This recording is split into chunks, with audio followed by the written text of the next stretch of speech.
There's nothing quite like the time capsule wonderland of an Avon vintage paperback from the 1940s or 50s, stylish, edgy, great cover art, and Avon, as a reprint house, featured so many fabulous authors.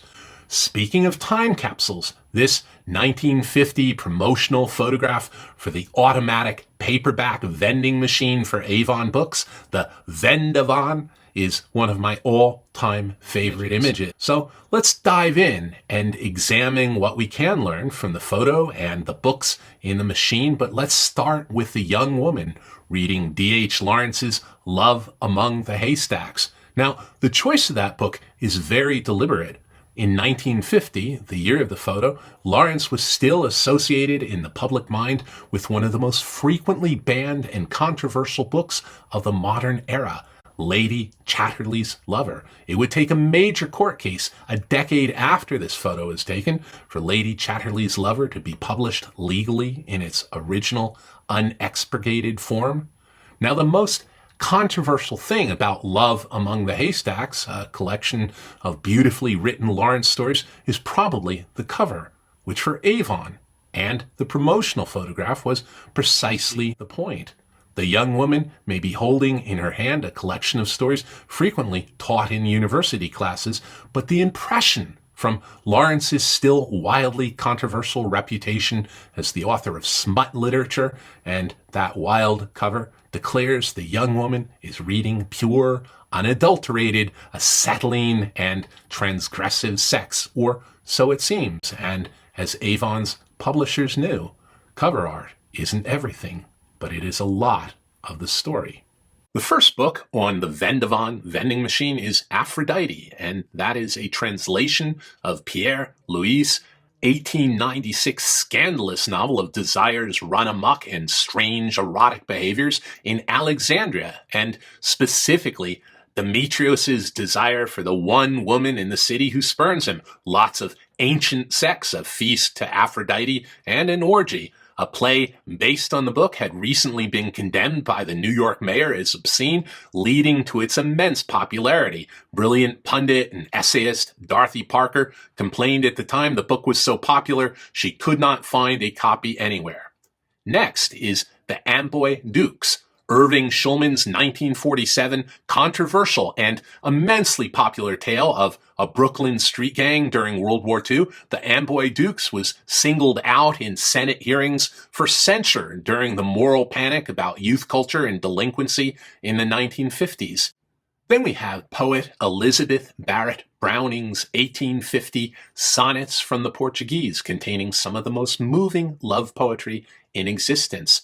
Sonnet 43 was frequently memorized in earlier eras and even now is so popular it is part of our collective heritage. How do I love thee? Let me count the ways. I love thee to the depth and breadth and height my soul can reach when feeling out of sight for the ends of being and ideal grace.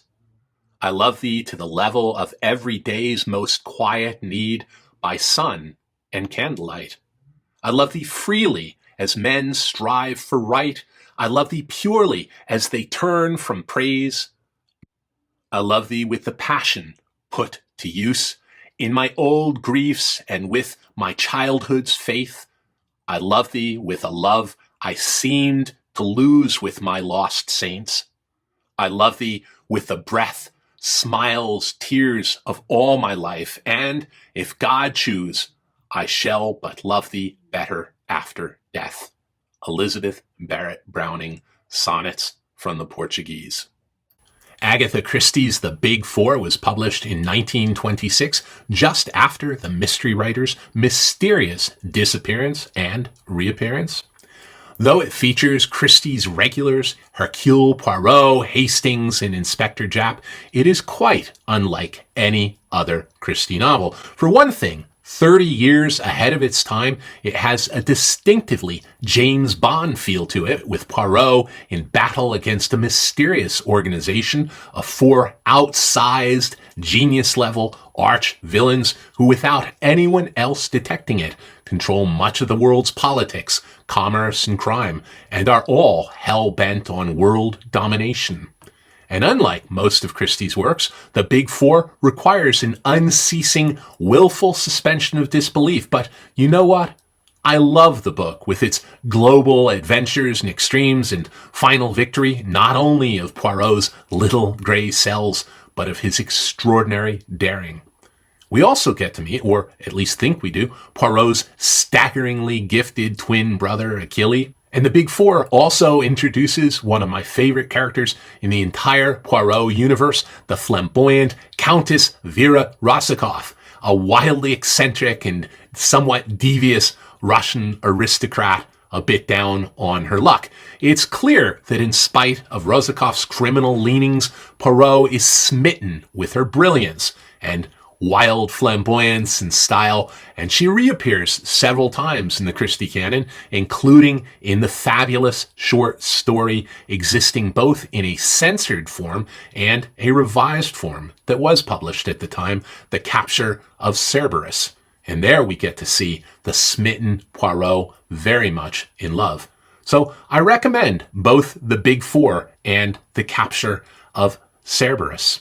Paul Cain, not to be confused with fellow writer James M. Cain, is the only writer with 2 books in the VendAvon machine.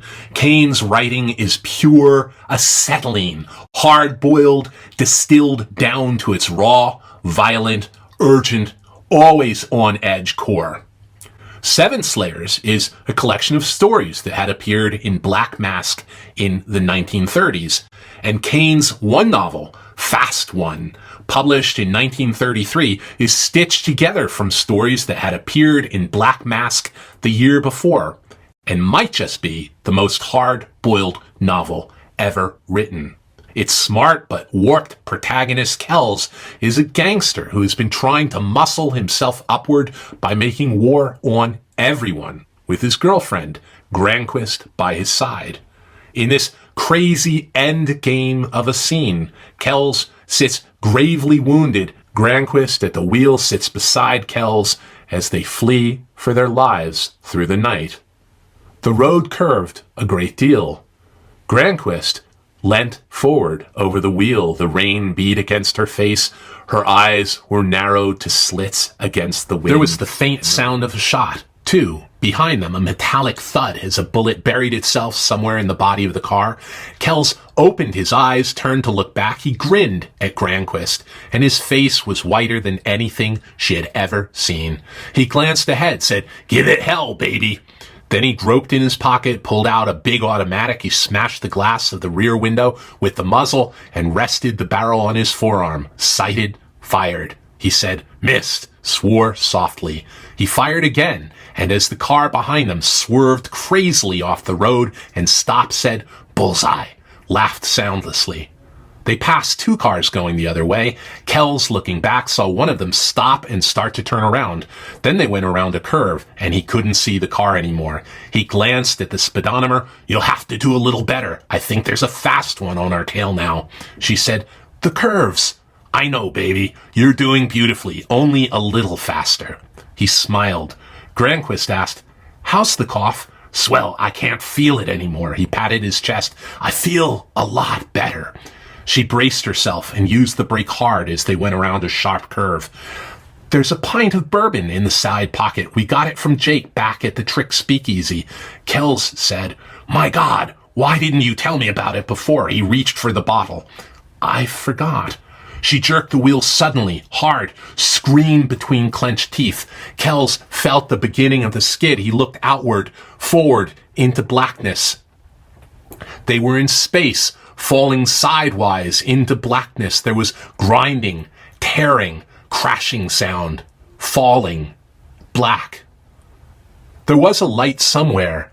There was a voice. Kells moved his arm an inch or so, dug his fingers deep in the mud. The rain beat hard, cold on his face. The voice came from somewhere above him, kept talking about light. "I can't get down any farther," it said. "We have to get more light." Kells tried to roll over on his side. There was something heavy on his legs. He couldn't move them, couldn't feel them, but he twisted his body a little and opened his eyes. It was entirely dark. He twisted his body the other way and saw the narrow beam of a flashlight high above him in the darkness. The rain looked like snow in the light. He pushed himself up slowly, leaned on one elbow, saw something white a little distance away. He got his legs somehow out of the dark, sharp metal that imprisoned them and crawled slowly, painfully toward the whiteness. The whiteness was Granquist. She was dead. Kells lay there a while in the mud on his belly, with his face close to Granquist's face. He could not think. He could feel the awful barbed pain in his body. After a while, fear. He looked up at the light, and a wave of panic swept suddenly over him, twisted his heart. He wanted to go into darkness, away from the light. He wanted the darkness very much. He kissed Granquist's cold mouth and turned and crawled through the mud away from the light, away from the voices. He wanted to be alone in the darkness. He wanted the light to please go away. He whispered, "Please go away," to himself over and over again. The ground was rough. Great rocks jutted out of the mud, and there were little gullies that the rain had made. After a while, he stopped and turned and looked back, and he could not see the light anymore. Still, he crawled on, dragged his torn body over the broken earth.